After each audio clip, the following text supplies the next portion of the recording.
Семен стоял на пороге своего дома в полном недоумении. Его меньше всего сейчас заботило то, что он слышал неприятные звуки, доносившиеся из его спальни. Жена явно была не одна, но он сейчас думал только о Тере. Где она сейчас? Что с ней? У Семена в голове все как-то странно зашумело и поплыло. Он вошел в спальню и молча встал в дверях. Вот, значит, как. Это была единственная фраза Семена. Мужика он выкинул из квартиры так, что тот кубарем скатился с лестницы. С женой хотел поступить так же, но побрезговал. Зато все ее вещи с удовольствием вышвырнул из квартиры. Пошла вон, увижу, пожалеешь, на развод. Подам сам. Только это он и сумел выговорить на прощание. Пил он неделю, а потом понял, что сойдет с ума, потому что постоянно мерещилась Тера. Сейчас он думал только об одном, а может она жива. Только эта мысль и заставила его выйти из запоя. Он завел машину и ездил в том районе, где избавился от Теры. Опрашивал людей, но никто не видел похожую собаку. Как я мог? Почему я не выкинул эту гадину из своей жизни, как только она сказала о том, что от Теры надо избавиться? Как мне в голову пришло еще и хотеть от нее детей? Я из-за нее стал предателем. Он долго обдумывал эту мысль, а потом понял, что нет, не из-за нее. Всю жизнь, сколько он себя помнил, у него было две мечты. Он хотел крепкую дружную семью с кучей ребятишек и собаку. Собаки всегда были в жизни Семена, а вот с крепкой дружной семьей никак не получалось. Вот и сейчас его третий брак рассыпался, а в итоге у него теперь не было ни собаки, ни детей. Свою Теру он взял щенком, еще до того, как встретил Клару. Он сразу заметил, что женщина не любит Теру, а только терпит ее присутствие. Надо было еще тогда все оценить и понять, с кем он решил связать свою жизнь, но он был как в тумане, как будто его околдовали. Клара стала его шантажировать тем, что если в доме будет собака, то у них не будет никаких детей. Сейчас он понял, что она и не собиралась рожать. Он просто смотрел в пустоту, понимая, что теперь рядом нет его друга и он сам его сгубил. Если бы он только мог найти Теру, если бы она оказалась жива, он бы на коленях стоял перед своей собакой и вымаливал прощение. Но, видимо, уже поздно. Месяц назад Татьяна возвращалась после трудового дня из города в свою родную деревню. Шел проливной дождь, на выезде образовалась огромная пробка. Татьяна привычно уставилась в окно и вдруг заметила какое-то странное движение между машин. Красивая белая собака металась, совершенно потеряв ориентацию. «Бедная собака», — подумала девушка, — «она точно попадет под машину или простудится». В какой-то момент пробка встала, собака поравнялась с ее машиной, и Татьяна внезапно для самой себя открыла пассажирскую дверь. Она тихонько позвала собаку.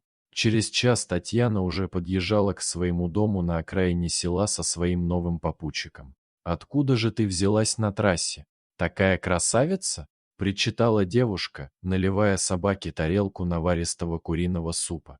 «Как же тебя зовут и где твой хозяин? Ты потерялась или тебя выбросили?» У нее было столько вопросов и ни одного ответа.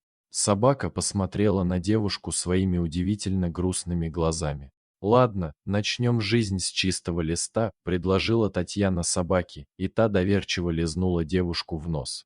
«Для начала надо придумать тебе имя. Мне, например, очень нравится Снежана, потому что ты белая, как снег. Зимой. Будешь Снежка. Нравится?» И собака еще раз лизнула свою новую подругу в нос. «Значит, нравится», — заключила Татьяна. «Я работаю в городе, поэтому рано утром уезжаю, а поздно вечером возвращаюсь. Так что придется тебе ждать меня каждый день с работы. Но я обещаю тебе привозить за это что-нибудь вкусненькое. А выходные мы обязательно будем проводить вместе. Будешь бегать вдоволь и наслаждаться жизнью. Согласна?» И в знак согласия Снежка еще раз лизнула хозяйку в нос. Уже прошло 3 месяца с того момента, как Семен высадил Теру на трассе.